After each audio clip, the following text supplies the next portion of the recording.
What up, world? Welcome to an episode of the BrandonJaneauShow. As you know, I am BrandonJaneau, like always, on all podcast platforms everywhere. BrandonJaneauShow. Social media platforms, Instagram, Threads, BrandonJaneau, Facebook, The BrandonJaneauShow, and of course, TikTok, BrandonJaneauShow. Um, so go follow me on all those social media platforms. Appreciate all the followers, all the comments on TikTok, all of that. Yeah. Um, Where you really could go is just my YouTube channel, Brian Janu Show. Brian Janu Show on YouTube channel. Um, yeah. So go subscribe, comment, uh, helps in the algorithms, you know, if you like, comment, all that. Hope you guys enjoy this episode. This is I Bleed Sports. Um, a lot of things going on. Of course, the NBA playoffs is full swing this season. Talk about some of these series, some getting closed out possibly tonight. Got the Cavs in Miami play tonight in game four.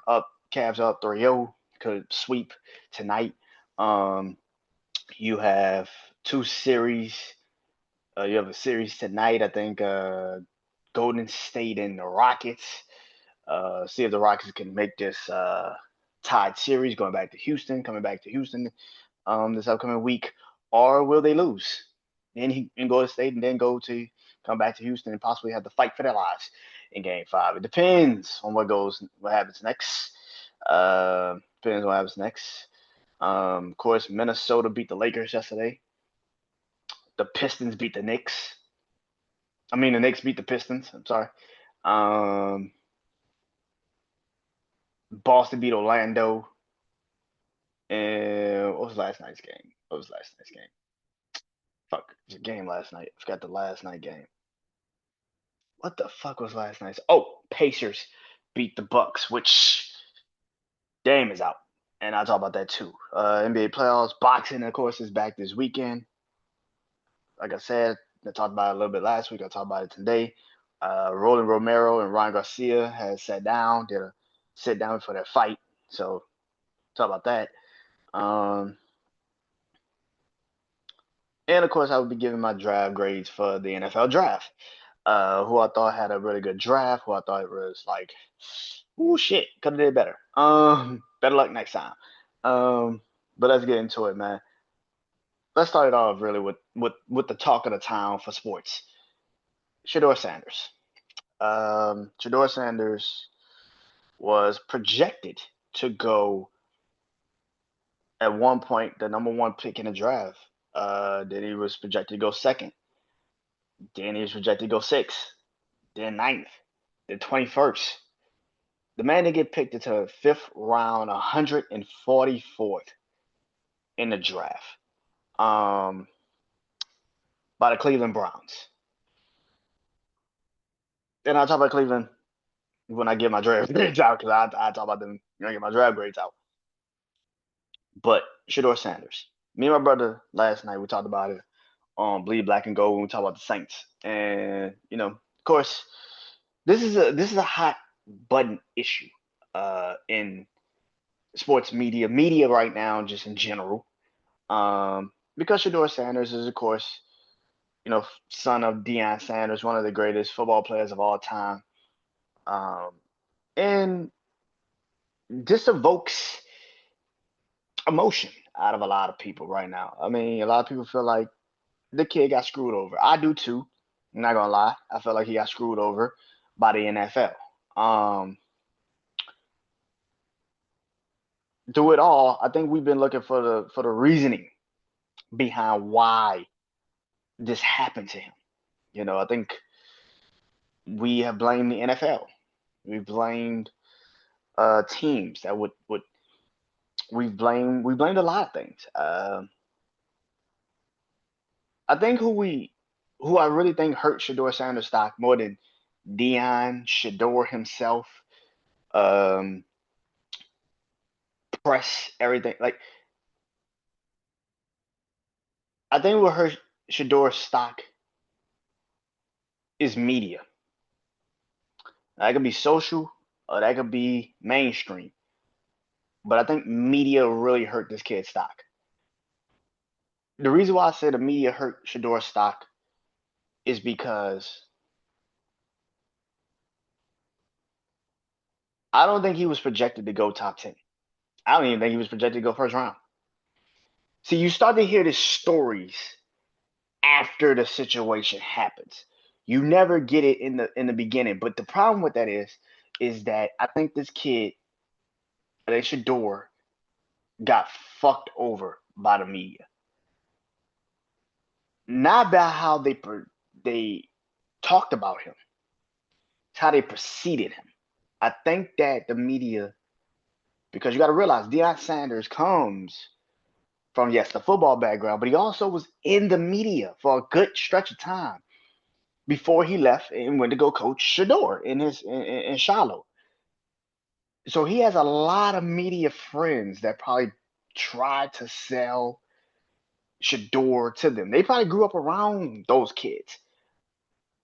I feel like the media tried to force Shador into a situation that he never was in. I think the media fucked up. I think the media, and here's the thing: you heard the day of the draft. You started hearing the week of the draft, that a lot of these teams weren't really that high on Shador like everybody was saying they were.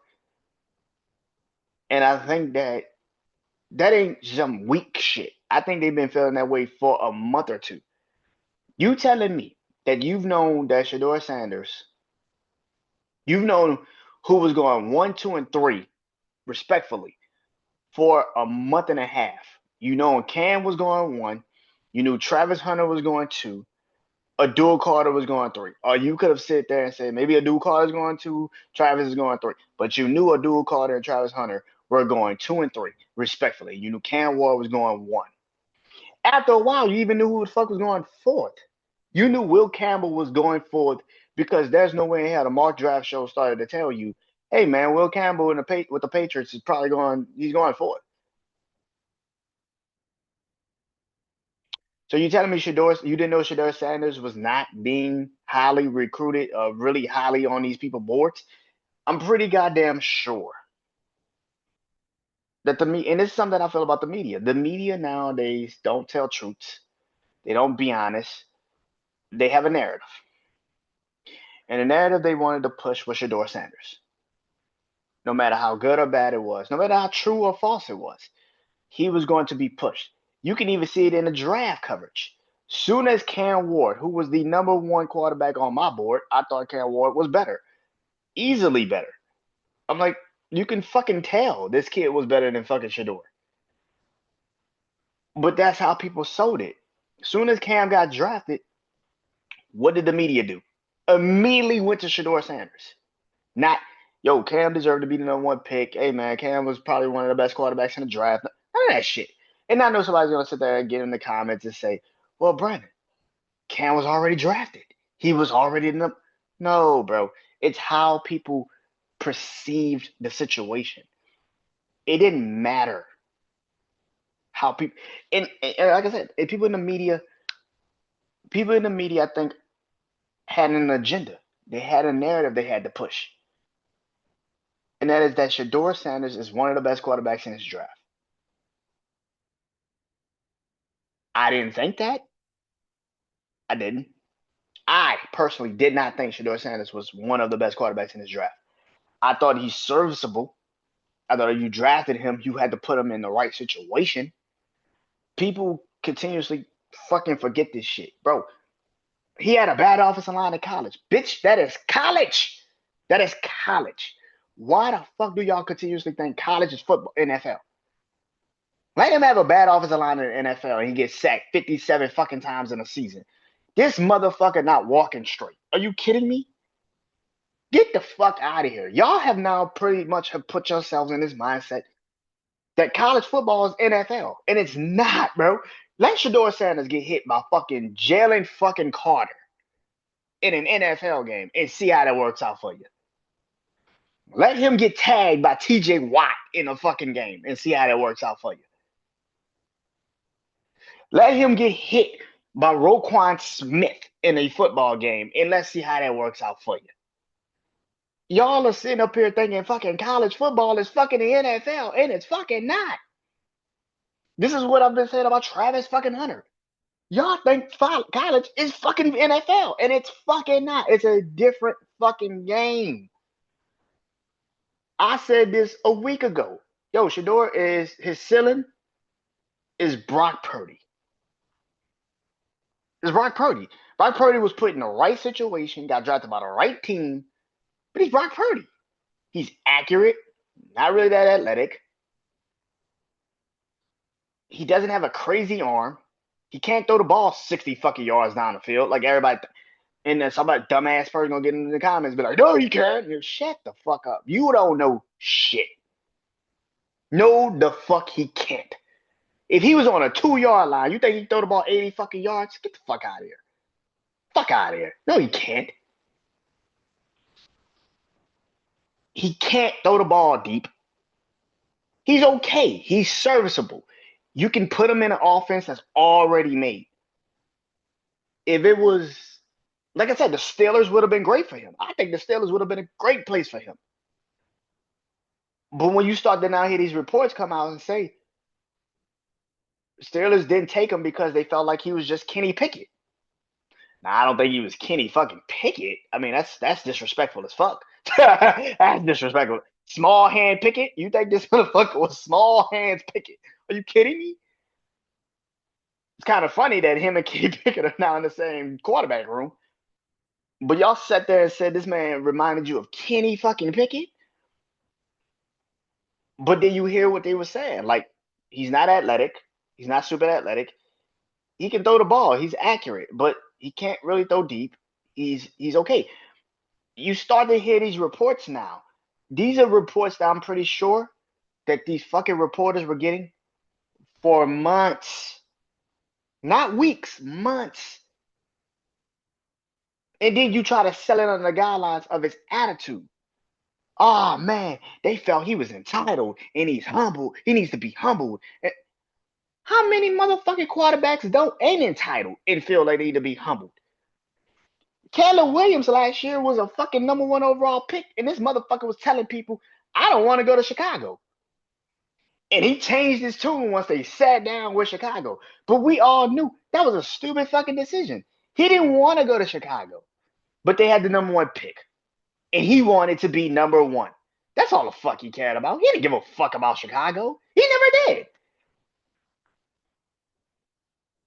You telling me the Chicago Bears, who just like Cleveland, can't develop a fucking quarterback to save their lives, and you think that he wanted to go to fucking Chicago? Fuck no. He wanted to be the #1 fucking pick. Cockiness.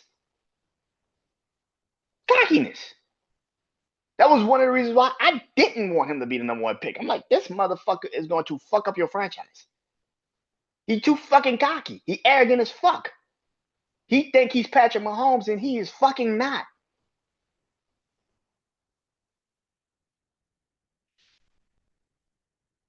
Like I have said, for people that's also sitting there and saying, are they trying to send a message to Deion Sanders? Who is trying to send a message to Deion Sanders? Who? The fucking media loves Deion Sanders. Matter of fact, the reason why they had Shedeur so high and had him going so high is because they want Deion Sanders to be the coach of his team, whoever he went to. Think about the teams that they had him going to. They had him going to Cleveland, the Giants. Why? Like I told my brother last night, Pittsburgh. These are spots where you know their coaches are on the fucking hot seat. And if it don't pan out with Shedeur there, what is the first thing you're going to say? You're not going to say, man, we should fire the head coach or trade Shedeur. No, you're going to be like, no, we're going to keep Shedeur. We're going to fire the head coach. We're going to go with Deion Sanders, the only coach we know Shedeur works with. For people that sitting there saying, because a guy on my TikTok just a moment ago said, oh, Shedeur's he's a culture changer. He's a winner. Deion is a fucking winner. That's another thing about Shedeur. I don't know if this kid can play without his fucking father. Nobody does, because nobody's seen him. Since Shador's been a national conversation of quarterback, nobody has physically said that he can play without his father. No one. You bringing up stats, you bringing up numbers, you bringing up all this other shit. I have not seen you play without your father.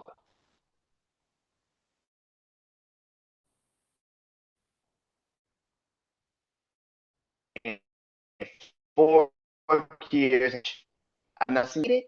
His friend, he said this shit. He called him and said, "Hey man, I need you to come back and coach on the sideline. Even if you can't walk, I need you to be on the sideline."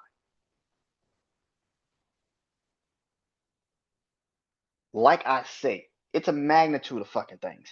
But the media wanted to drive this narrative that Shador was a top tier quarterback. And I kept saying, if you're selling me on he's just accurate, that's not good enough. You know what that gets you? Brock Purdy. The only quarterback that is accurate in the NFL and can stand in a pocket as a pocket quarterback in the NFL is Jared Goff. You know what Jared Goff also has? One of the best offensive lines in the NFL. He has probably one top 5, 10 tight ends in the NFL, Sam Laporta. He has literally two of the best receivers. Well, definitely one of the best receivers in a fucking person that could take the top off of a defense in Jamison Williams. And he has possibly two of the best running backs in the NFL. Do you need Jared Goff to not be fucking accurate in that situation? Stand in the pocket. See, this is the problem with people. Because I said this, and the dude immediately jumped out the window and was like, "Oh man, you want all black quarterbacks to be runners?" No, I don't. But when you sit there and tell me he's accurate, and that's all the fuck you can tell me, that's all quarterbacks in the NFL. Motherfucker, that's every quarterback in the NFL. If you're not accurate as a quarterback, I don't think you should be a starter. The reason why Anthony Richardson right now is about to sit his ass on the bench for the next couple of years because he can't develop. He's got arm strength, but he can't develop short to mediate routes. He can't throw the fucking ball 5 fucking yards past the line of scrimmage. He can't hit somebody 15 yards. But if it's 60, oh, he'll hit that motherfucker easily. But he can't hit 15 yards past the line of scrimmage. What the fuck? But he's athletic. The fuck you talking about? That's my problem with people. Y'all want to then throw other shit into the story. No, let's keep it 100. Shador is accurate. Cool. But that's it. He's not athletic. At 6'1", you not athletic? 6'1". Caleb Williams is like 5'11", 6 feet. Hell, Bryce Young ain't even that fucking 6 feet tall, like 5'11", 6 feet. But they can get the fuck out the pocket. Justin Fields, CJ Stroud even. CJ Stroud is one of the. I had CJ Stroud going to Houston and said he's the best quarterback on the draft board a couple years ago between him and Bryce Young. CJ Stroud ain't super athletic, but he can get the fuck out the pocket if you need him to. And that's what I was saying about Shador Sanders. It's like, bro, you're not super athletic. You can kind of get out the pocket, but he's not that fucking good at it. I think the media is the reason for why Shador slid. Because I don't think they were honest in their session. Oh my god, they wasn't honest when they actually was talking about this kid. I think your job is to get into the NFL, into these owners, into these GMs, into all of these people, and you're supposed to let these GMs and owners tell you, and reporter and scouts and all this, y'all have been doing this job for way too fucking long to do mock drafts. And I just saw Bomani Jones say this, that you got a lot of these dudes that literally sat there and was trying to tell you, just create mock drafts, telling you how Shador Sanders is going to be top 10, and they didn't fucking know. They didn't know that shit. They did it for clicks. I watched this fucking kid for 2 fucking seasons, and I'm like, yeah, the offensive line is bad, but fuck that. Yo, you are supposed to be this winning culture, game changing fucking player. You're supposed to be this leader, and you got outplayed by a fucking freshman against Nebraska in Nebraska. And you immediately, what y'all did? Ran and said, it's the offensive line fault. Okay. Was it the offensive line fault when you scored 21 fucking points against Kansas? When all you had to do was win that game and get into the Big 12 championship game? The fuck are y'all talking about? Y'all all want to throw his. You think if he went top 10, top 15, fuck that, top 5, you think if he went top fucking 5, you think the offensive line that he went to was going to be great? Fuck no. That offensive line was going to fucking suck. So what's the argument? Y'all keep sitting up here and saying offensive line, offensive line, offensive line. Who gives a fuck? You're supposed to be this great quarterback. Do something about it. Be the guy. The fuck are y'all talking about? Patrick Mahomes, right? Because I know somebody can bring up this. Patrick Mahomes in the Super Bowl last year.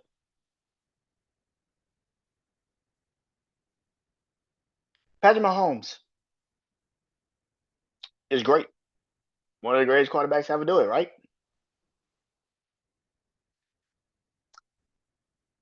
But even the only 2 games he's ever lost in the Super Bowl is when his offensive line just didn't look good, right? 100% honest.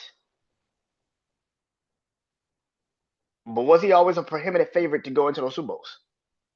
Of course he was. Because that's how great of a quarterback he is. Shador isn't that. So the minute y'all start crying about an offensive line to me, it tells me y'all also now see what I see, which is as great as he is, so y'all say, he needs time. That's every quarterback. That's every fucking quarterback. He needs time to throw the ball. That's every quarterback. But you bringing up an offensive line in college. You crying about a fucking offensive line in college. In college. Are you fucking sick? In the fucking Pac-12 and Big 12. Y'all crying about a fucking offensive line in college.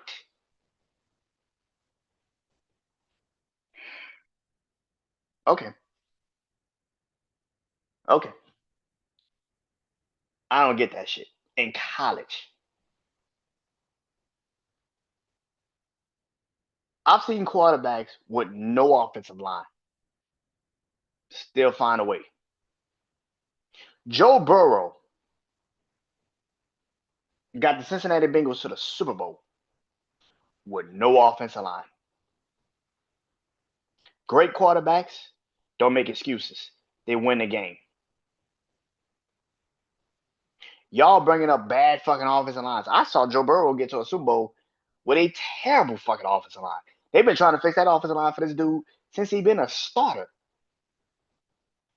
Great quarterbacks don't make excuses. They win the game. Shador Sanders just isn't that guy. And it's okay to say that shit. You don't have to put race into the shit. Like I told my brother last night, of course it's race put into this shit. Of course they probably wanted him to be a little bit more humble. Of course. But now you're starting to hear the truth. A lot of these analysts are actually being honest now. Finally, it took you to the draft to finally say the truth, which is the NFL don't give a fuck about your goddamn off the field antics. The NFL don't give a fuck about your entitlement. They don't give a fuck about that shit. If you can actually play, they gonna draft you regardless. Shador is good. But that's it. Nothing more, nothing less. He's good. He's good. He's not great. He's good. And like I also said, he's finished. He's a finished fucking product. There's nothing more you can do with this kid. He is who he is. So, like I said, if you're leading with he's accurate, That's his first thing you're leading with. That's it. He's accurate. Hey, bro, that's a 6, 7 rounder. In the real NFL, bro, that's a 6, 7 rounder. If he wasn't Sanders, that's a 6, 7 rounder, and that's not even close. That's a 6, 7 rounder. Nobody wants to say that shit because because it's Deion's son. Fuck that. That's a 6, 7 fucking rounder. Oh, Vernon, he's accurate. Well, fuck. So is half the fucking quarterbacks in the league. If you're a starting quarterback, you better be fucking accurate. The fuck? That is literally y'all lead. He's accurate. That's ridiculous. That's fucking ridiculous. Shador is okay. He can play. But this, this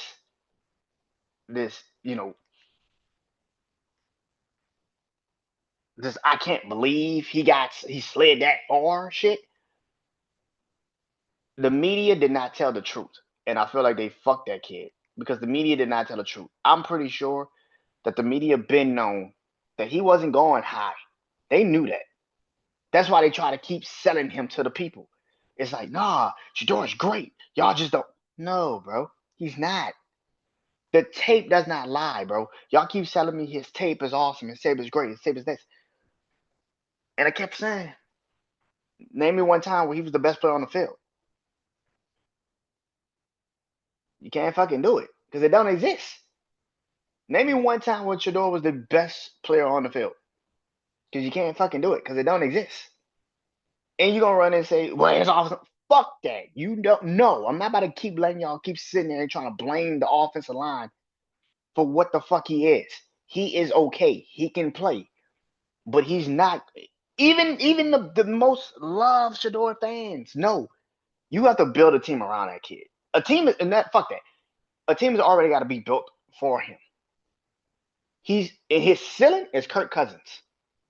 Nobody wants to say it. A little bit, maybe a little bit more athletic, and that's not saying a lot. Kirk Cousins. If you have a team already made, he can win you 10, 11 games.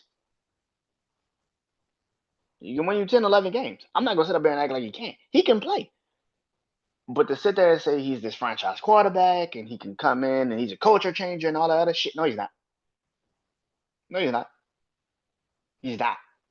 That's his daddy doing. Deion Sanders did all that shit. Deion Sanders is the one that got Travis Hunter to come to Jackson State. It wasn't fucking Shador.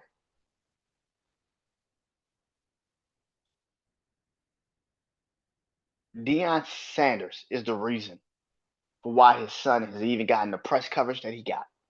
And that is why I say the press fuck Shador. Because they have known he was not going to be a top 10 pick. You cannot sit there and tell me for months you did not know the NFL football people was like, nah, he's like a backup mainly. Yeah, if he's got the right team around him, he can be a starter. But to sit there and think he could walk in and just be a starter right away, no, he can't. He can't go to Cleveland with that offensive line and that no running game and one receiver, one tight end, and you think he's going to go and win a championship. It's fucking crazy. He can't go to the Giants with just Malik Neighbors, Darius Slayton, but that offensive line is not great. It needs help. The running game is all right. It's not great. Who's the tight end? Nobody knows. Nobody gives a fuck. You can't tell me you go. It's and like I also said to my brother last night. It's like a lot of these teams also already had a quarterback. They're not gonna. They're not gonna continue. They're not gonna drive a quarterback just to have the media storm. Again, the media put too much pressure on this kid. The media threw this kid into the fire.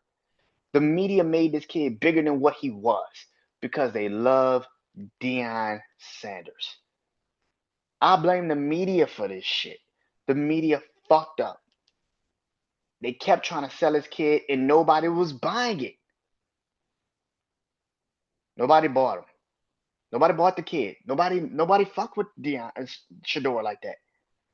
I'm pretty sure that I'm pretty fucking sure. I promise you, like I said, we're gonna find out later on more about this. How much I want to bet? How much I want to bet that the media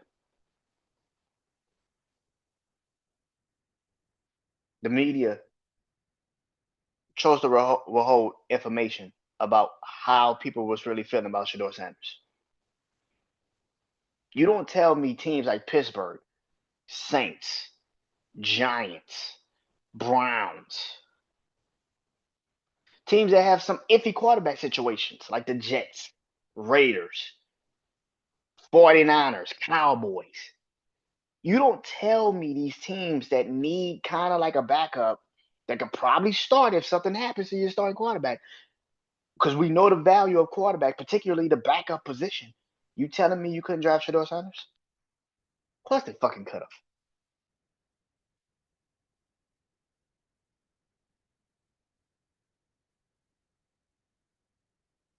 Of course they fucking could have. Sorry. But of course they could have. Those teams, I'm pretty sure there was a ton of offense, a lot of teams that talked to this kid. He maybe came off as arrogant, came off as brash. And that's another thing about people that need to understand something. This is still a job. I don't give a fuck about your last name. I don't give a fuck who your father is. I don't care. You still need to win this job. You need to tell me why I should hire you. Y'all keep forgetting this shit. This is still a job, nigga. The fuck are y'all doing? Like, bro, you cannot go in with a cocky ass arrogance and treat it like you need me, I don't need you. The fuck? Are you serious? That's another thing people don't understand, bro. This is still a fucking job.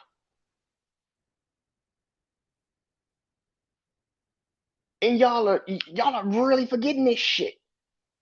If he walked into an interview for a job, if any of us walked into an interview for a fucking job and we had our headphones on,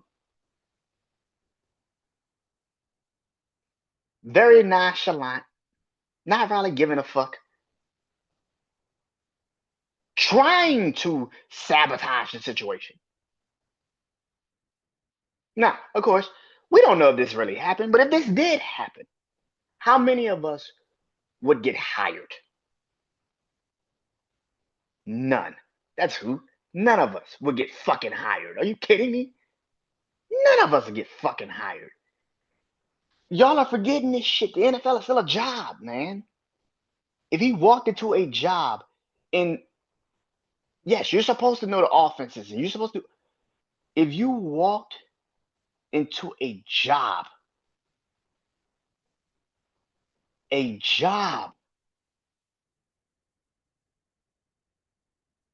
interview and treated it like you didn't give a fuck, are you getting hired? Are you getting hired?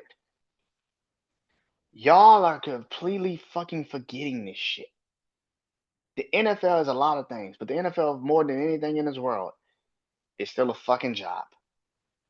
So if Shador walked into a lot of these conversations, a lot of these interviews, and probably had some nonchalant shit on him, where he kind of just like, I don't really give a fuck. You can take me or you can't. I don't really care.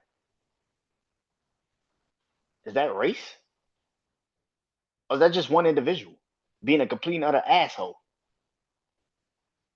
Like y'all forget this shit, bro. Like the NFL is still a fucking job, bro. Anybody that walks into a job interview, you're not getting that fucking job. You come in with fucking headphones on, nonchalant, like I don't care. The fuck? Are you serious? That's not a racial thing. That's a personal thing, bro. We gotta stop doing that shit because we forgetting like, bro, this is still a fucking job, bro. Like this is still a career, and your career has started off fucking sloppy. That is fucking stupid of you to walk into a fucking interview. Again, if this is true and this happened, I blame fucking Shador for that shit. What the fuck were you thinking? I get that you think, oh, my father, Dion, they gonna draft me regardless. No, my nigga, that's your father. You trying to live off, and that's another thing. He's living trying to live off of his father fucking name, and y'all keep sitting up there and acting like, no, he ain't. Bro, there's no way in fucking hell that you telling me this kid walked into a job interview, sat on a couch with his headphones on, nonchalant, and his head coach slash offensive coordinator is trying to talk to him, and he treating like whatever. And y'all got the fucking nerve to call out Brian Dable? The fuck? Are you serious? That's just fucking cockiness, my brother. That's not confidence. That's cockiness. That's brash. That's ass. That's an asshole. The fuck? Y'all keep sitting up here trying to play this shit, bro. Like y'all gotta stop that shit. That is still a job, bro. If any of us walked into a job interview very nonchalant, very not giving a fuck, what the fuck you think they gonna say? This motherfucker's entitled as a motherfucker. He not ready for the real world. He's not ready for the real world. The real world would destroy his ass.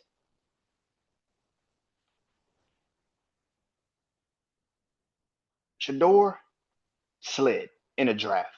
It's a magnitude of things. Did he help the situation? No, he didn't. He didn't. You go on a podium at the fucking NFL draft combine and say, if you're not trying to change the culture and trying to win, don't draft me. For a dude that probably has sat down with multiple teams, probably at that time, and then chose to not throw at the draft combine, so we can see if that's you or if that's Travis Hunter. And you chose not to throw the ball. Trevor Sanders did this to himself. Dion did this to himself. But again, like I said, it's also the fucking media. The media, excuse me, they had one job, and that is to be honest through the draft assessments. The draft assessments. They probably have been told for months. Shador's probably not going as high as y'all think. But let the fucking mock drafts keep showing that he was going here and he was going here and he was going. Them fucking NFL teams probably told them for months, yo, he's a cool kid, but that's you can't really develop him because he is who he is. I don't want to deal with the media storm. I don't want to deal with his father. This isn't just new shit that's come out. We've been knowing about this. This is another thing people keep trying to throw out there. Well, Archie did this to Eli. Eli was going number one regardless. One of my favorite 30 for 30s is Elway to Manning. Go watch it. If you got ESPN Plus or you got Disney Plus, go pull it up and go watch it. John Elway literally told the Baltimore Colts, I'm not playing for y'all. Trade me. I'm not playing for y'all. Matter of fact, he was like, fuck all that. I got drafted by the New York Yankees. I go play baseball. I'm going to have a job playing sports. I don't have to play for y'all. Either trade me or watch me go play for the Yankees. There have been multiple times where quarterbacks have done this shit.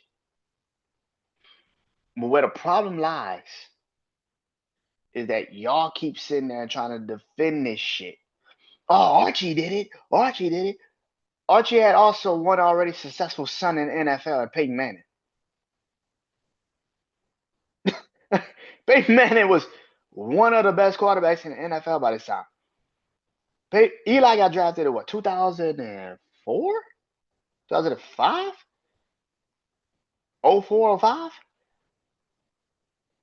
Yeah, because Aaron Rodgers got drafted in 05. So he got drafted in 04.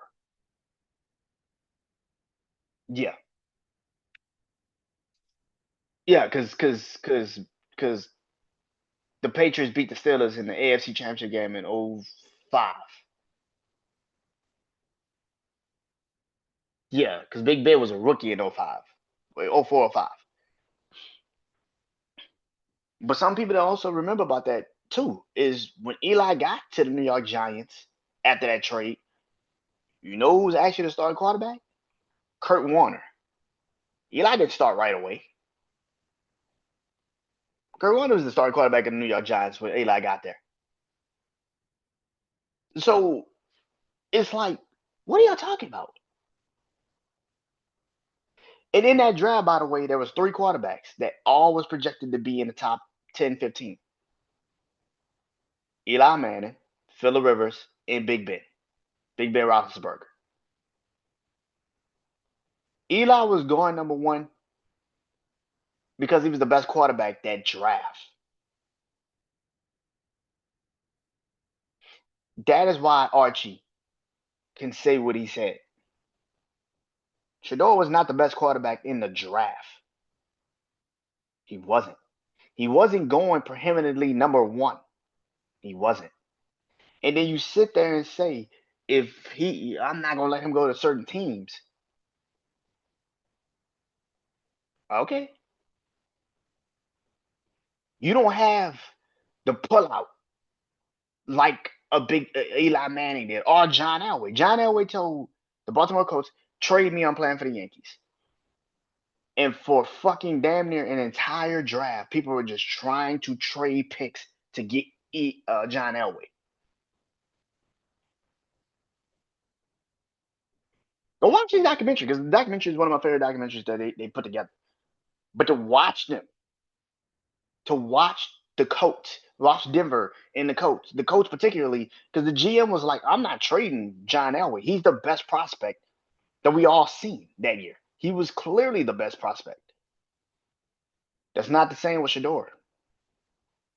Eli was the number 1 quarterback with a bullet. Now that's debatable to some now how their careers went, but when they came out of college, Eli Manning came from Ole Miss. Phillip Rivers came from fucking North Carolina State. Big Ben came from Miami of Ohio. So if you didn't watch Big Ben in Miami of Ohio, you didn't know how good he was. If you didn't watch Phillip Rivers in ACC play with North Carolina State, you didn't know how good Phillip Rivers was. Eli Manning, yes, the Manning name, but yes, Eli had records. He had stats. But Eli also was one of the best quarterbacks in college football that year. Not saying Shador wasn't either. But Eli was projected to go number 1. He was easily the best quarterback that year. Like I said, now we could look back and say, you could have took Big Ben. You could have took Phillip Rivers. But at that time, in 2003, 4, when Eli got taken, he was easily the number 1 quarterback. So yeah, he can pull that shit. Yeah, he can say, get me the fuck up out of here. I don't want to play here. He can easily do that. And by the way, something else people don't remember. Do you remember who the fuck the starting quarterback for the San Diego Chargers actually was when that happened? Of course you don't. Drew Brees. Drew Brees was the starting quarterback of the San Diego Chargers. The reason why Eli didn't want to go there is because he didn't think the organization was going to be built right. And he didn't want to compete with fucking Drew Brees.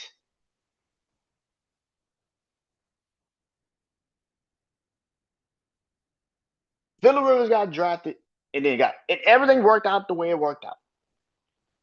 But the reason why the Giants also had Kurt Warner is because they knew they were going to take a quarterback, and they were going to get rid of him at some point. Kurt Warner literally said when Eli played one game and he fucked up, and they put him in the game just to play, and Kurt Warner went out there and brought them back from like a 20-some point deficit against, I think, like the Baltimore Ravens at that time. He literally went up to the head coach and said, hey, bro, don't do that shit again. You know what happened to Drew Brees when they actually drafted Phillip Rivers? That's when Drew Brees became Drew Brees. And then he got hurt. And he ended up with my Saints, so thank God for that. But other than that, shout out to Miami and the San Diego Chargers for letting that boy fall because I don't know what happened. But when people sit there and tell me oh, but Archie did it with Eli, and John Elway's father did it with him. They were prohibitively the number one fucking pick. They were the number one quarterback of that draft class. Shador was not. He wasn't. He wasn't prohibitively considered the number one quarterback. Cam Ward was better. So that right there just eliminated that conversation. And then you add to the fact that he kind of comes off a little cocky, which I don't know why, because he's okay. He can handle himself. But we all know he has to go to the best situation for him. Because if he goes to any other team that doesn't have an offensive line already built, a receiving core, and a running game, and an offensive coordinator that he can actually trust, or a head coach that he can actually listen to, his career is gonna be over in 2 years. He's gonna always be a backup. You're gonna close the door on him being a starter for the rest of his time as a quarterback in the NFL. So when I hear people say, "Oh, Eli did it," "Oh, Archie did it to Eli," Eli was Eli was undoubtedly the number one quarterback of that draft class. The fuck are y'all talking about? Eli had records. He won bowl games. Bro, Eli had been there for 4 fucking seasons in Ole Miss and dominated. The fuck are y'all talking about? The man, Eli broke his father's records at Ole Miss. The fuck are y'all talking about? Like, y'all are just making up shit. That's why I don't get too. But it's like, bro, y'all don't remember. Eli was the number one projected quarterback of that draft class. He was the number one fucking pick of the draft class that year. The fuck are y'all talking about? So yeah, his dad could pull that shit.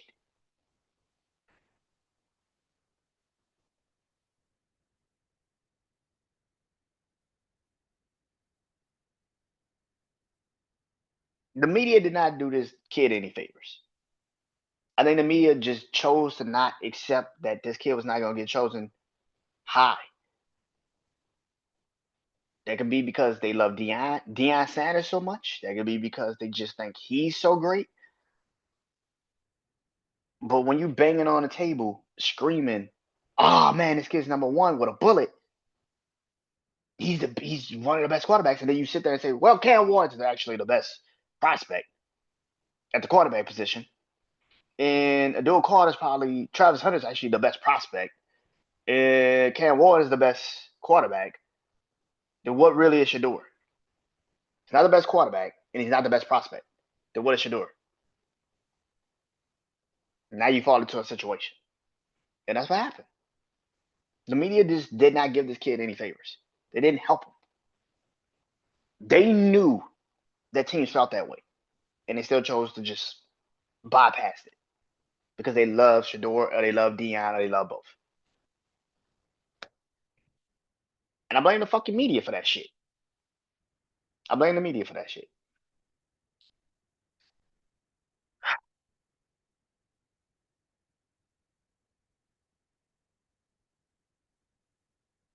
Speaking of the NFL draft grades. Okay, so there's a bunch of teams I feel like had a good draft. I think a lot of teams had some really good drafts.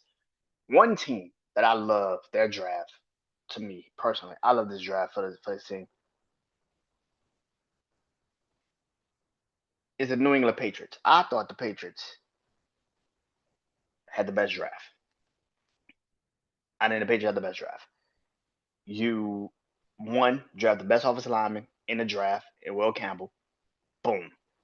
You did draft a very, very incredible running back in Trayvon Henderson to pair him up with Ramondre Stevenson. Great. So now you got your offensive line and you got your running game. Good. Then you draft a receiver, Kyle Williams from Washington State, who a lot of people slept on as a receiver. Now you give Drake May another weapon to go with Stephon Diggs and Jalen Polk the last couple of years. The last, Jalen Polk you drafted last year, Stephon Diggs, who you signed during free agency, good. I thought the Patriots draft, and then you also got some defensive players and some other stuff, but I thought the Patriots draft was the best draft. I think the Patriots draft was fucking fantastic. I thought that draft was great. Baltimore, I'm truly now thinking the Baltimore Ravens and the Philadelphia Eagles are the next two teams I'm about to talk about. I feel like both of those teams. I want to start a petition. I want to start a petition to ban the Ravens and the Eagles from drafting um players. I'm dead ass serious. I do not want the Ravens or the Eagles to draft players ever again because this shit is getting embarrassing. This is ridiculous. You let Malik Starks fall to the Ravens and Mike Green fall to the Ravens. Nigga, how? How is that possible? What are we doing?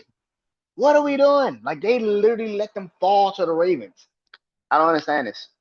I don't understand this, and I refuse to accept this. I refuse to accept this. No. The Eagles got Jihad Campbell at 31st. The 31st pick in the draft. The Eagles got Jihad Campbell.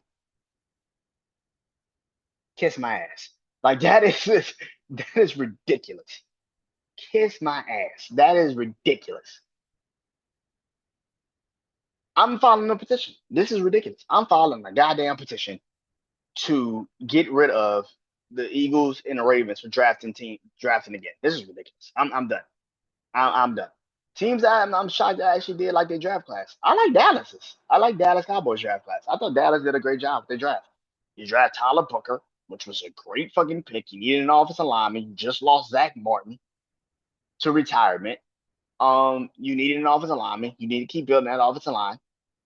Good pick. I think he's a 10-year veteran, at least. You drafted one of the other good pass rushers from Boston College. Yeah. Then you also drafted the cornerback from Eastern Carolina, who a lot of these cornerbacks started to fall out the first and second rounds. I'm like, what the fuck are y'all doing? The Cardinals also had a really good draft. The Cardinals have drafted really well the last 2 years. They are drafting really fucking well. Cardinals had a really good draft. I like the Cardinals draft. I thought the Cardinals had a really good draft. A team I never thought I would say had a good draft is Atlanta. And Atlanta had a really good draft. Now I know a lot of people are like, "Oh my god, I can't believe you traded a first round pick for, for James Pierce Jr." Have y'all seen the Atlanta Falcons pass rush the last couple of years, or am I tripping? Have y'all seen the Atlanta Falcons pass rush the last couple of years, or am I tripping? Am I tripping? Am I tripping? That pass rush sucks of Atlanta. They have no pass rush, none. They literally traded for Matt Judon last year and didn't do shit. Didn't do shit with that pass rush. So you draft Jalen Walker and James Pierce Jr., and you got two incredible safeties. And y'all are complaining because they traded a first rounder. Are you fucking kidding me? Fuck out of here. That defense of Atlanta sucked for a very long time. They got two pass rushers in one round. That's a good fucking draft. That secondary of Atlanta also sucks. You got two safeties. Good fucking draft. The fuck are y'all talking about? Shut up. A draft that I did not like. A draft that I did not like is the Jaguars. I don't know what the fuck the Jaguars are doing. Yeah, I get it. I had Travis Hunter going to Jacksonville 5th. I didn't expect them to trade the fuck up to get him at 2. That's kind of stupid. I don't think the Browns were sold on Travis Hunter. I just don't. I don't think the Browns were sold on Travis Hunter. I don't. Like I said, once 2 kind of happen. I think they were going to be forced to take him at 2, and that's probably why they didn't want to do it. Because I think they really wanted Mason Graham. The Browns wanted Mason Graham, but I think that the Jaguars trading all them picks, getting Travis Hunter. Because, like I said, when I put him at the Jacksonville Jaguars at 5, they need a receiver and they need a cornerback. They needed both. So it's not that surprising that they did it. It's just how they fucking did it. That's stupid. I don't like the pick. I thought that was not that I didn't think that Travis Hunter was going to fall to the Jaguars. I did think he was going to fall to the Jaguars, but that was a stupid pick.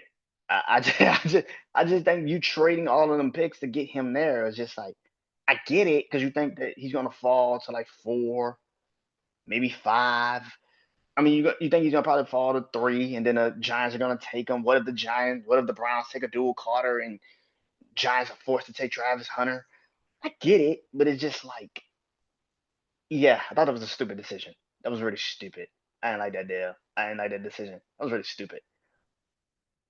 The Browns, I told you I'd talk about them eventually. The Browns draft was very fucking confusing. I truly believe the Browns was not gonna take a quarterback. You didn't take one in the first round. You didn't even take one in the second round. You waited to the third round to take Dylan Gabriel, which made no sense. But I get it. If you got to the point where you felt like you needed to take a quarterback at 3 in the third round, then I guess, because there's no way in hell you sitting there telling me Joe Flacco and Kenny Pickett were the 2 quarterbacks you were cool with. But Dylan Gabriel is a fucking project. He's somewhat accurate. He can throw the ball, but the one thing about Dylan Gabriel that I felt for all of his years in college was he's got something, but what is it? What is it? He got something, but what is it? When he was even at Oklahoma, I was like, he's okay. He can play, but it's like he's not a winner. He's not a winner. He's okay. He can play, but he's not a fucking winner. Like in big game moments, he fades. That's what he does. He does it a lot. This man had a game against Texas. He could have won the game and fucking lost. like, like even last year at Oregon, you played Ohio State before. You were the number 1 seed and you lost to Ohio State in the Rose Bowl. The fuck are you doing? Like, that is why I say, like, Dylan Gabriel does not show up in big moments. He's not that guy. And you drafted it in the third fucking round. The fuck are you doing? And then, to make it worse, you could pound the situation by taking Shador Sanders. Like, what the fuck are you doing? Another guy who does not show up in big fucking moments. He does not win in big fucking moments. When the pressure gets too high, he fades. What the fuck are you doing? So you got literally 4 quarterbacks. One is a bust. One is damn near close to filing for fucking AARP. like one is fucking close to filing for AARP in the next couple of years. You got a guy that's somewhat doable and somewhat serviceable as a quarterback, and then you got a Napo baby. The fuck are you doing? And then you got a fucking dude on a roster who may not even play this year that you're paying more than you're probably paying any of those fucking quarterbacks in your fucking quarterback room. So you got an injury-prone motherfucker. You got a bust.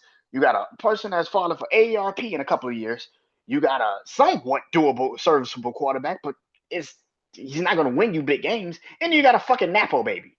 Congratulations. That is the fucking Cleveland Browns draft room, quarterback room. Congratulations. That's the quarterback room in the fucking Cleveland Browns. A Napo baby. A fucking, when the pressures get too high, he folds. A fucking quarterback that's getting ready to file for AARP, a fucking bust, and a motherfucker ain't playing quarterback this whole year, but getting paid probably more than all of the motherfuckers in the quarterback room together. That's the Browns quarterback room. Yeah, the Browns draft was fucking confusing, and it was stupid. I didn't understand it. I like the Mason Graham pick because I had Mason Graham high, but the Browns was Uh, yeah, the Jags suck. The Jags draft was stupid, but the Browns draft was stupid and confusing. Like it was stupid and confusing. Like the Browns draft was stupid and confusing. You don't be both. You don't want to be. You could be stupid, but you can't be stupid and confusing. Like what the fuck? Yeah, the Browns draft sucked. That was a stupid draft. I did not like the Browns draft at all. Was another draft that was Detroit.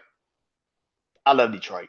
I love the Detroit Lions, but that draft was so fucking weird. You drafted a defensive tackle that you probably could have got maybe late second, early third, I guess. Maybe you rated up. And listen, I mean, shit, nobody had you taking Jack Campbell in the fucking first round, and it ended up panning out for you.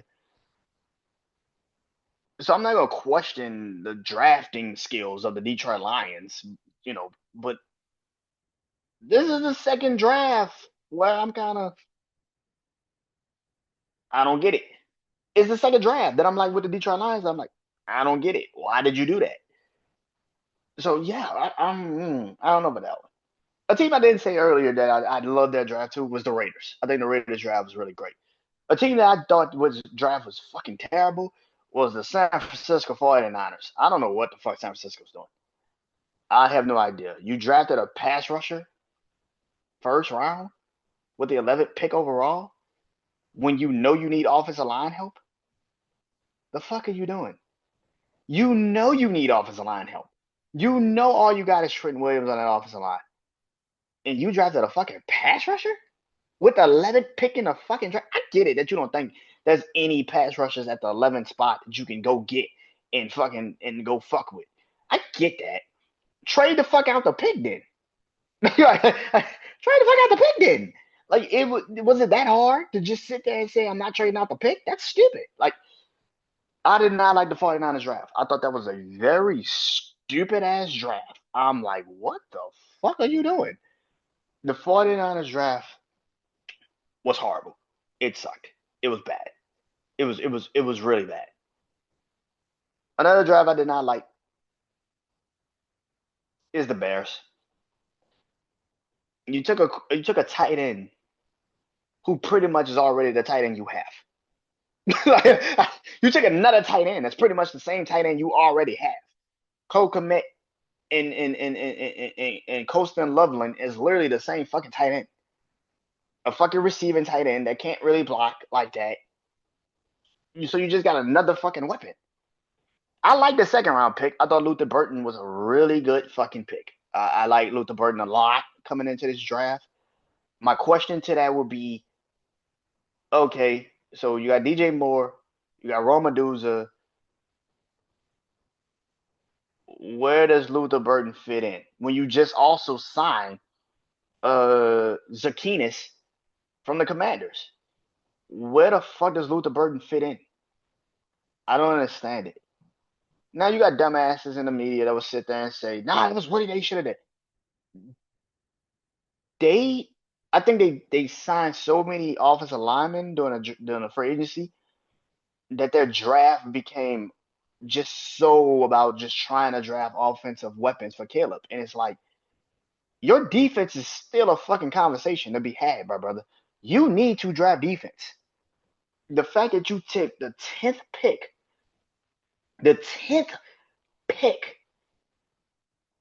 on the second best tight end in the draft. Like, get the fuck out of here.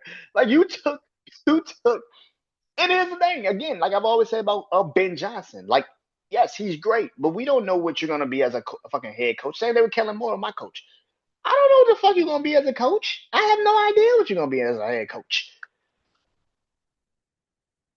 But the Bears did some stupid shit. Like, I'm just like sitting there, like, you took the second best tight end in the draft at 10 when he's literally the same tight end you have right now, Cole Kmet.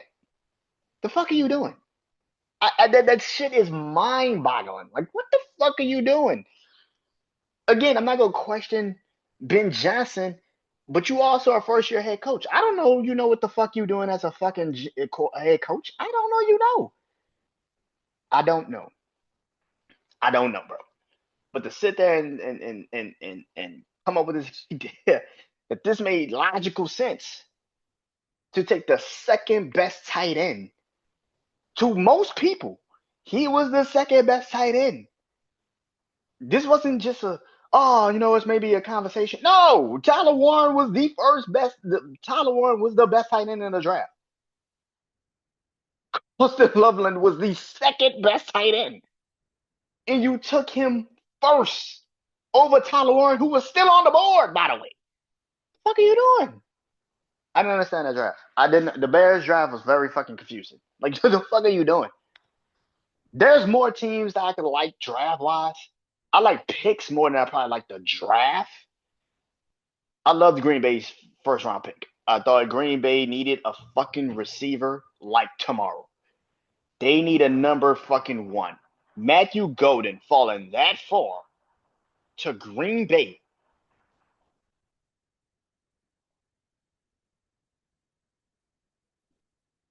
Matt LaFleur, bro, you better not fuck this up, my guy. I'm like, Matt LaFleur, you better not fuck this up, my guy. I like the Green Bay Packers first round pick. I thought that shit was great. Before we did the draft, my draft show, me and brother Juan, I had Mario Hampton, Omarion Hampton going to the Chargers. Now I of course put him in Denver, but I had him going to the Chargers at first when I wrote it down on a piece of paper. I loved that pick. I thought it was a great pick. I thought it fit. I thought it made sense. You don't know really what Najee Harris is. You don't.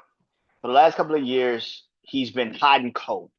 Now you can blame it on the Steelers offensive line. The Steelers offensive line has just not been great. 100%. I can easily say you're 100% true. But one thing about Justin Herbert is that he needs a lot of serviceable weapons around him. Receivers, tight end. You need a lot of that. And you end up taking a really good running back. And I like that. I like that. Like I said, I had him going to Denver. Thought Denver would be perfect for him. That's another team that I thought had a pretty good first round. Like Jai Barron with Patrick Surtain in that secondary.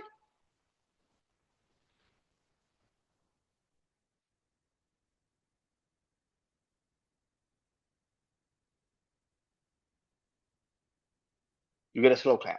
Get a slow clap. Get a slow clap. Yeah. That's a good pick. They did. I I I see you. I see you. I see you. I see you, Denver. I see what you're trying to do. They don't see you, but I see you. I see you, Denver. I see you. All right now. I get that. All right. Yeah, let's do that. Confusing first round picks.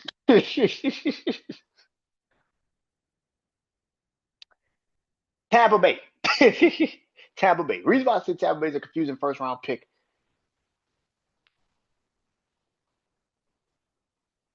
is because you have Mike Evans, you have Chris Godwin.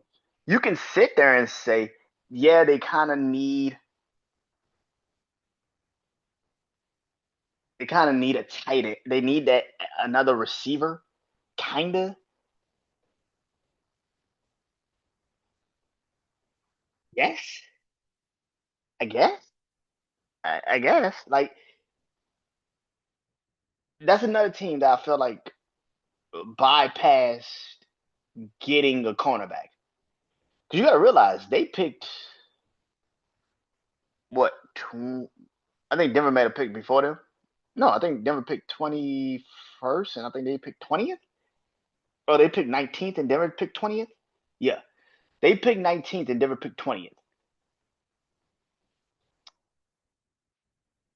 You had a chance to get Jahai Barron, who I picked for you in the mock draft show that we did, and you took a receiver.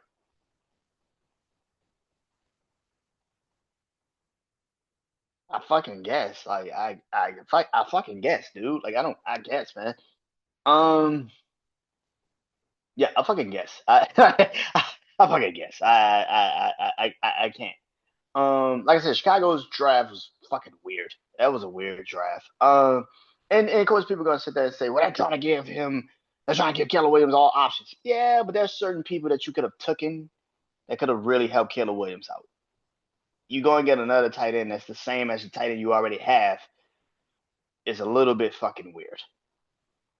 Just weird. It is very fucking weird. Um.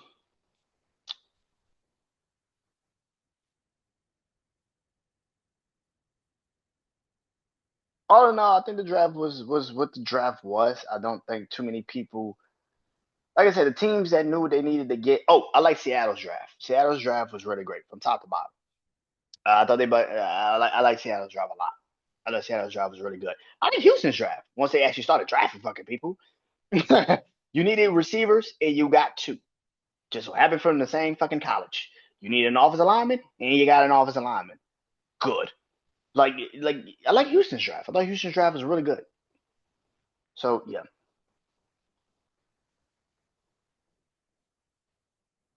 NBA. OKC is officially advanced to the next round. OKC is officially going to the next round. They swept the Memphis Grizzlies. What Sunday? Yeah, Sunday. They're the first team to advance to the semifinals. Now, like I said, tonight the Miami Heat and the Cleveland Cavaliers play for Game 4. Cleveland can sweep the Miami Heat tonight. Officially put that series to bed. And move on to the semifinals. You had Boston last night go up 3-1. Pacers go up 3-1. Minnesota go up 3-1. Ooh, shit. Minnesota go up 3-1. Minnesota go up 3-1. Um, who else played yesterday? Oh, and the Knicks go up 3-1. Out of all those series that went up, those teams that went up 3-1,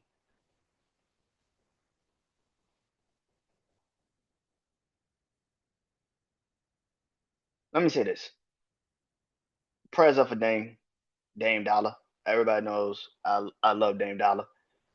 I wished he would have got out of Portland a little sooner than what he did, because I think he wasted a lot of his prime years trying to make Portland a contender, and it just was never going to make him. That just never was going to happen. Um, I think he wasted a lot of his prime years trying to make that team a contender. I imagine what he would have been like if he would have went to Milwaukee when Giannis was just about to be Giannis. Like, imagine if they would have made that trade instead of the Drew Holiday trade. What would that team have looked like? Oh my God. Preza for Dame Dollar. Um, Milwaukee's gonna get beat in Indiana. I'll be surprised if they win it. I had Indiana winning the series. I thought it would go 6 games. I'm like, yeah, I can see this going maybe six, maybe even. I thought 5-6. I was like, yeah, 5 or 6 games. Pacers are gonna win it. I did not think it was going to be a long series. I thought the Pacers were going to win them, beat them, because I thought, one, the Pacers are a better team right now. Pascal Siakam is not afraid of Giannis. He's beaten Giannis a couple times in the playoffs already. They beat him last year in the playoffs. People forget this. They beat the Milwaukee Bucks last year in the playoffs. Like, the Pacers are not a bad team. Like, they're a really good fucking team. I don't think we give them enough credit for what they have accomplished. Rick Carlisle is a great fucking head coach. He's a fucking NBA Finals championship winning head coach. He can fucking coach, dude. So I'm not that surprised by it. I think the Pacers are a really great team. That next series is gonna be interesting. Them versus the Cavs. Sign me the fuck up. That's gonna be a series. Them motherfuckers gonna be banging in that series. That shit gonna be good. Oh, that shit gonna be good. I thought the Magic would have a little bit more fight against the Celtics. I mean, they got one game, so. But to lose the next 2 games on your home floor is hard. That's some hard shit to do. For you to lose 2 consecutive games on your home floor with the talent that you do have. I mean, listen, Orlando's banged up. There have been some players that's been hurt. They ain't playing in this series. I get it. Like I said, Paulo Bencaro got hurt for midway through the season, was out for a very long stretch of time. I think with this playoffs, and I'll talk about this a little bit more with Detroit in a minute. But I think the thing about this playoffs we're starting to see is veteranship is starting to rise to the top, especially in the East. The East is starting to show if you're very, very veteran centric. If you got a bunch of people that have been in this playoffs and been in these situations before, they can rise to the top and they can outplay these guys. You've seen it with the Pacers and the Bucks series. The Pacers are a little bit more young, but they have veterans, guys that have been in these situations before. Tyrese Halliburton literally got to these Eastern Conference Finals last year. Pascal Siakam was in the NBA Finals before. Like, you're starting to see that in the East, particularly. You're seeing that rise to the top. Veteranship, being in these positions before, are starting to rise. Orlando's only been in the playoffs 2 years. Boston's been in the playoffs with that team, that core. Jalen Brown, Jason Tatum, they've been in the playoffs every year since they've been teammates. They're rising to the top here. Derek White as well. Like, every one of those guys have been in the playoffs since they've been teammates. They know how to handle these situations. Um, so yeah, I think the Boston Celtics are starting to pull away because of that. You're seeing it with the Pistons and the Knicks. The Knicks with Jalen Bronson, who had a great year last year, but he's been in these situations before. Karl Anthony Towns has been in the playoffs a couple of times. They're starting to pull away from the Pistons. I thought the Pistons last night got fucked over, tremendously fucked over. I thought that was a foul. Anybody got fucking eyes can see that was a fucking foul, except the referee who was looking directly at the fucking plate. He's looking at the plate. What you needed the nigga to come on the other side and hit him so you can directly see him make contact? What the fuck is going on? I think Detroit will be back next year. I think Detroit. This is just the beginning for Detroit. I think Detroit has enough team. I don't. I don't. I don't. I think JB Bickerstaff as a head coach is coaching these guys the right way. I like Detroit a lot moving forward. I just feel like they're just young. They're just young. Nothing more, nothing less. I mean, yeah, you had the Tim Hardaways and Tim Hardaway Juniors and the Tobias Harris, but for the most part, your core of your team, this is their first time ever in the playoffs. The guys you're depending on, this is the first time ever in the playoffs. So yeah, they're gonna probably have moments where they just don't show the fuck up. So yeah, but I thought Detroit got fucked over last night. That was bullshit. That was such a fuck up call. They should have called that shit. That was fucked up. Tim Hardaway Jr. should have been to the line. And like, I like how Charles Barkley and Shaq said after the game. Like, what the fuck does that report do when I just lost the fucking game? Like, yeah, you missed the call. We already in our locker room getting ready to go back to New York down 3-1. What the fuck does that do for me? Like, yeah, I thought that was a stupid thing to do after the game. But like, yeah, it should have been a call. Really, really, fuck out of here, dude. I don't know if the NBA challenges are like the NFL challenges where you can challenge after the 2 minutes or something like that. I don't know, but that should have been a little bit more like, whoa, whoa, whoa, whoa, whoa. Now I don't know if Detroit also had a timeout. I think they did, but the game is already over. The buzzer had already rung. So yeah, but yeah. Um, the East, I'm not really that surprised by it. Celtics, I had the Celtics winning. I had the Pacers going. I had the Cleveland Cavaliers going, no matter who they played. Um, who else? Yeah, the Knicks, Celtics, Pacers, Cavs. Yeah, pretty much the four teams I thought was going. I'm not that surprised. Um, I think the Boston Celtics beat the shit out the Knicks in the next round. I don't think the Knicks have a chance in hell. I don't think the Knicks got a chance in hell. I think the Knicks get ran off the fucking court. I don't think the Knicks got a chance in hell. I'd be surprised if they win a game. I'd be surprised. I'd be surprised if they win a game. They better pull out game one. Because they don't pull out game one, they're gonna get blown out. They're gonna get swept. They're gonna get swept crazy in that series. The Pacers and Cavs, I can see them going 7. The Pacers are not no bitches. The Pacers are not gonna just roll over and let the Cavs beat them. That shit ain't happening. They're gonna play their ass off. So I can definitely see the Pacers and the Cavs going 7. I can definitely see that shit. The Western Conference.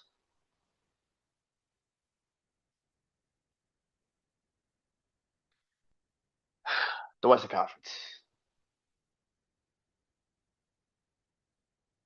Like I said, Thunder are waiting on the winners of the niggas. Oh my God, the Nuggets, the niggas, the niggas.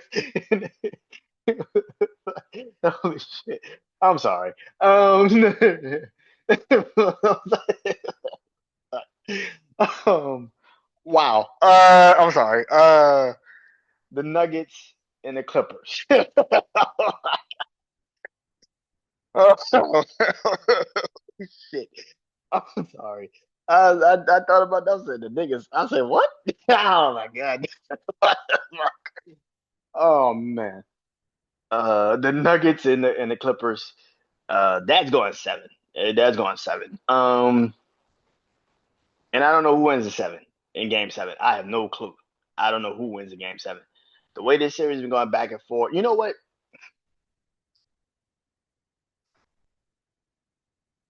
I think the Clippers are a better team than the Nuggets. I think the Clippers are a better team than the Nuggets. I think that Kawhi, healthy Kawhi, is better than a Joker. That's just facts. I think Kawhi is better than a healthy Joker. A healthy Kawhi is better than a Joker because Kawhi can do something that the Joker cannot defend, and he can defend anybody. He can defend Joker. He can defend Jamal Murray. He can defend Michael Porter. That motherfucker. He can defend Aaron Gordon. He can defend anybody. A healthy Kawhi is better than any player on the Denver Nuggets. That's just facts. And I'm the one person that was saying maybe Kawhi Leonard needs to think about fucking retiring because this motherfucker gets injured every fucking year, especially around this time. But a healthy Kawhi, he's better than the Denver Nuggets. And you got James Harden playing like James Harden, which is pretty fucking ironic because which is crazy as shit to see because he don't play like James Harden in the playoffs. We know this. I think the Clippers are better than the Denver Nuggets. I think the Denver Nuggets are holding on by the skin of their fucking teeth every fucking game. I think if it really came down to it, I think what you saw in Game 3 of the Clippers blowing the Denver Nuggets out the game, out the building, that's really more. That's more of the actual situation that we're going to see going forward. I think the Clippers are a better team than the Nuggets. I think they have a clearly a better fucking head coach in Ty Lue than the Nuggets right now. I just think the Clippers will beat the Nuggets. I don't know if it goes. I think it's going seven. I think Denver's not just gonna fold to the Clippers. But if it goes six, I wouldn't be surprised either. If the Clippers win Game 5, that's gonna be a telltale sign of how it's gonna end. The Clippers gonna get their ass. The Clippers gonna blow them dudes out in Game 6. If they go seven, if they don't win, Denver don't win Game 5. It get closed out in six. It get closed because I don't think the Clippers are better than the Nuggets. I don't think the Denver Nuggets are better than the Clippers. I just don't see it. I don't think the Denver Nuggets are better than the Los Angeles Clippers. I don't think they're better. I think, like I said, a healthy Kawhi is a fucking problem because he can defend and he can score. That's our problem. We ain't never seen this Kawhi. We haven't seen this Kawhi since 2019. You realize that? We ain't seen Kawhi like this since 2019. You know what happened in 2019? He won a fucking championship with Toronto. That's a scary dude. That's a scary fucking dude.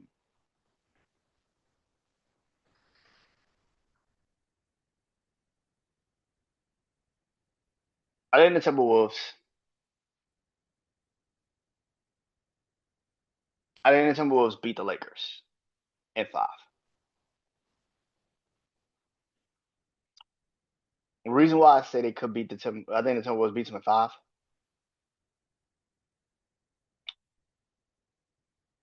Listen, yesterday,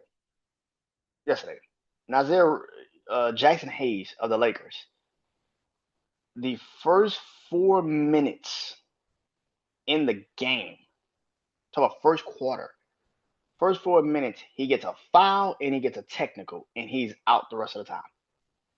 Can't do that. Can't do that. The Lakers, the Lakers as the Lakers are, LeBron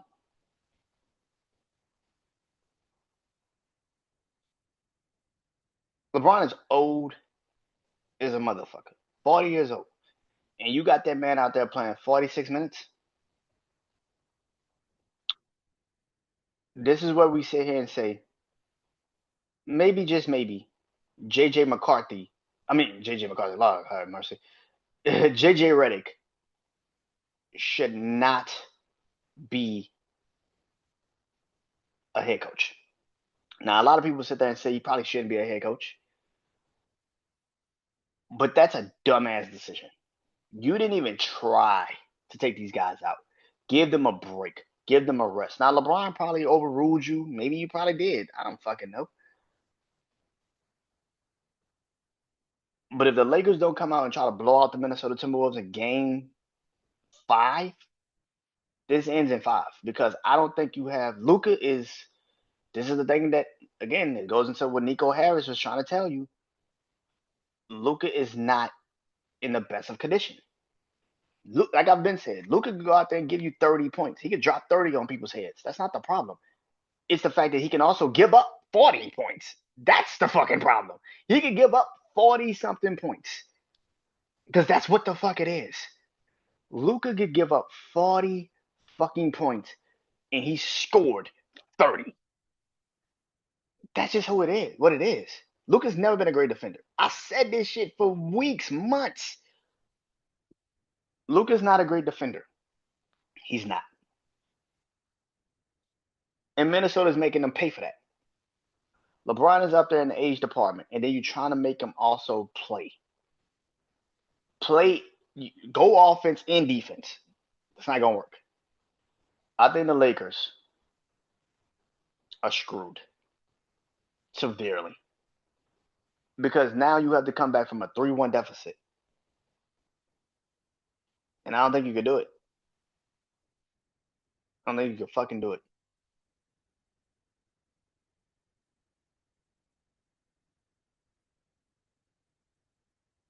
What's the other series? Warriors and Rockets. This game is going to determine what happens to the Rockets tonight. I think the Warriors are a great team, incredible team. This is why I've said the Warriors were a better team than the Lakers, and a lot of people thought I was traded. They won a game without Jimmy Butler last game. Now, granted, they were at home. But at the same time, Houston's young. Not like the Timberwolves. The Timberwolves, the Timberwolves are young, but they have playoff experience. Houston does not. So being on the road against Golden State is more of a daunting task for them. If they don't show up tonight, which I think they could, I think they could play. But this is going to be an interesting game for the Houston Rockets. All in all, I'd say about Friday, we'll be looking forward to the semifinals of the NBA playoffs. That's just facts. So that is it, ladies and gentlemen. That is it. That is it. I'll tell you guys soon. I might go get something to eat. I'm hungry as shit. I am Brandon Janeau. This is I Bleed Sports. Peace.